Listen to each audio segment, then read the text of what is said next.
ఆంధ్రప్రదేశ్లో YCP government పోతే ఖచ్చితంగా నిన్ను చంపాలి అని డిసైడ్ అయ్యారు. ఏ క్షణమైతే ప్రభుత్వం మారిపోయిందో వేట ఖచ్చితంగా స్టార్ట్ అవుతుందని చెప్పి డిసైడ్ అయ్యారు. నేను కూడా అనుకున్నాను. కట్ చేస్తే కూటమి సర్కార్ ప్రమాణ స్వీకారం జరగబోయేటువంటి 2 రోజుల ముందే మీ కుటుంబంపై దాడి, మీ భర్తపై అత్యంత దారుణమైనటువంటి దాడి చాలామంది ఊహించారు కదా, మీరు ఎందుకు ఊహించలేకపోయారు? అంటే ఊహించాల్సినంత దుర్మార్గంగా ఉంటాయి రాజకీయాలని మేము అనుకోలేదన్న.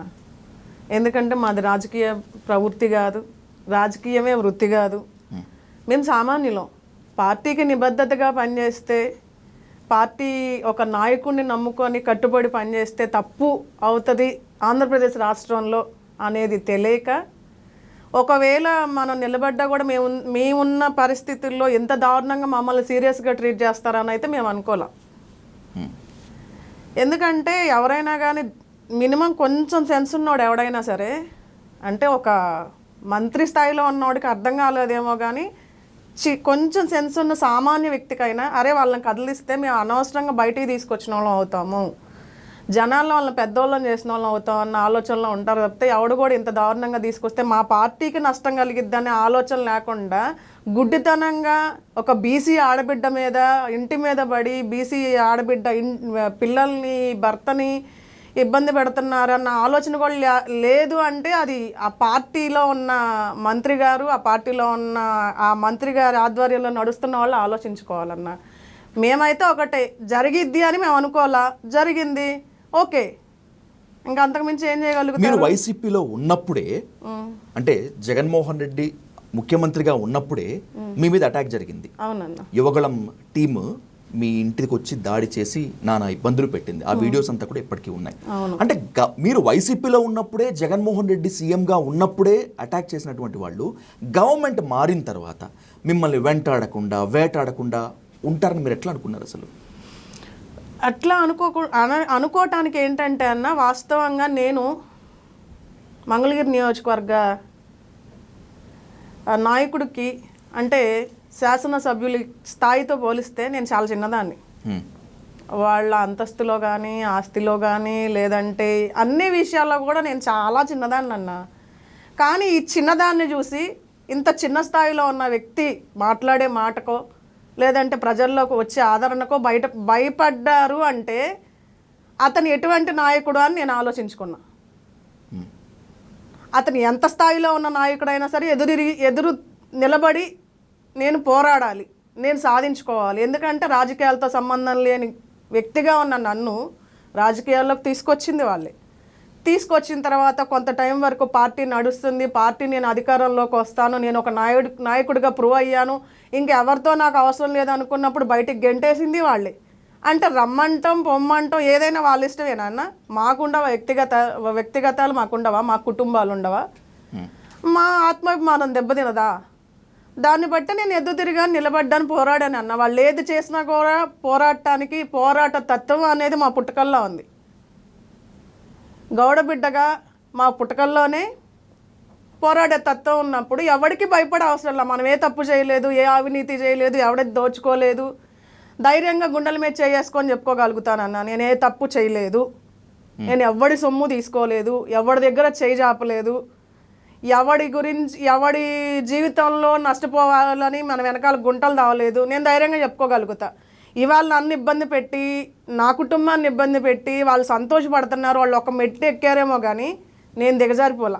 వాళ్ళు మీకు సరైన కారణం చెప్పకపోవచ్చేమో కానీ ఎందుకు మిమ్మల్ని, మీ హస్బెండ్ని టీడీపీ నుంచి సస్పెండ్ చేశారు అంటే ఆఫ్ ద రికార్డ్గా వాళ్ళు చెప్పేటువంటి కారణం ఏంటి అంటే, వైఎస్ఆర్సీపీ ఎక్స్ ఎమ్మెల్యే రామకృష్ణారెడ్డికి మీరు, మీ హస్బెండ్ 30 లక్షల రూపాయలకి అమ్ముడుపోయారు అనేటువంటిది.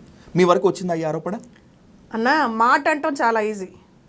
మాట ఎవడైనా అంటాడన్న. చిన్నోడి కాడి నుంచి పెద్దోడి దగ్గర, స్కూల్కి వెళ్ళే పిల్లోడి కానీ మాట ఊరుకునే ఫ్రీగా వస్తుంది కదా, నాలుక ఎటు పడితే అటు తిరుగుతూ ఉంటుంది. మాట అంటాం చాలా ఈజీ. ప్రూఫ్లు ఉన్నాయా? తీసుకురండి, చూపించండి. ఎందుకు ఊరుకున్నారు? మీకంటూ ఒక ఐటీడీపీ అని ఒక పెద్ద వ్యవస్థ ఉంది.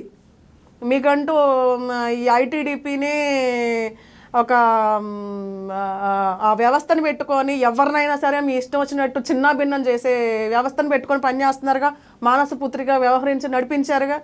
అధికార పక్షంలో ఉన్నప్పుడు నడిపిస్తున్నారు, ఇప్పుడు ప్రతిపక్షంలో ఉన్నప్పుడు కూడా అదే ఆయుధంతో కదా మీరు జనాల మీద ప్రయోగాలు చేసింది. ఆ ఆయుధంతోనే మీ దగ్గర ఏమున్నాయో బయటికి తీసుకురావాలి కదన్నా. ఉత్తమ మాట అంటే సరిపోదు కదా. ఇవాళ నిన్న రీసెంట్గా తిరుపతి అనంతపూర్కి సంబంధించిన ఆ కాన్స్టిట్యున్సీకి సంబంధించిన ఒక మహిళ, ఇదిగో నేను పలానా వ్యక్తికి ఇన్ని కోట్లు ఇచ్చానని చెప్పి విత్ ప్రూఫ్తో చూపించింది. అలా మీ దగ్గర ఏమైనా ఉన్నాయా ప్రూఫ్లు? ఆళ్ళ రామకృష్ణారెడ్డి గారు నాకు డబ్బులు ఇచ్చారని, లేదంటే ఆళ్ళ రామకృష్ణారెడ్డి గారికి నేను పార్టీలోంచి సస్పెండ్ అవ్వకముందు కానీ లేదంటే అంతకు ముందు కానీ ఎప్పుడైనా మాట్లాడారని మీ దగ్గర ప్రూఫ్లు ఉన్నాయా? తీసుకురావాలి కదా. ఏ ప్రూఫ్లు లేకుండా ఎట్లా ఎలిగేషన్ వేస్తారు? ఆడపిల్ల కదా ఏది చేసినా పడి ఉంటుందని చులకన భావన.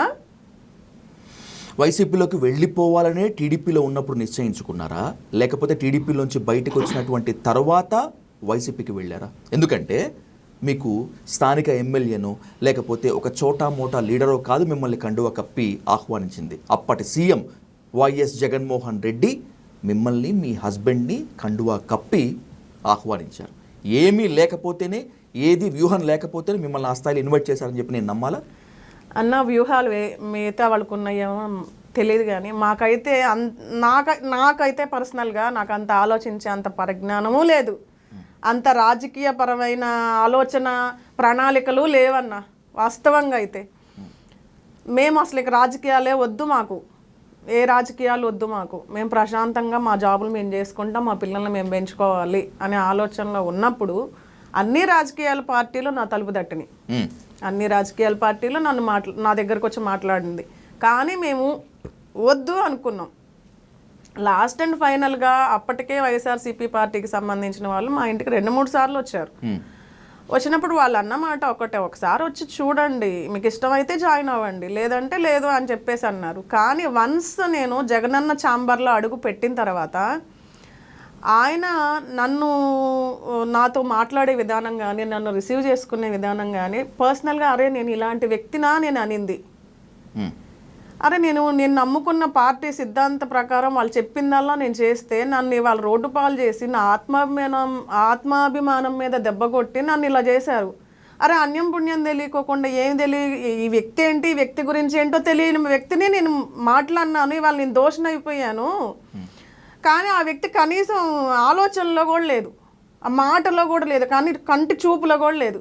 ఎంత ఆప్యాయంగా అంటే ఒక సొంత చెల్లిని షర్మిలమ్మని ఎట్లా చూస్తారో నాకు తెలియదు కానీ అంత సొంత చెల్లిలాగా నన్ను ఆదరించారు ఆ రోజున కూడా.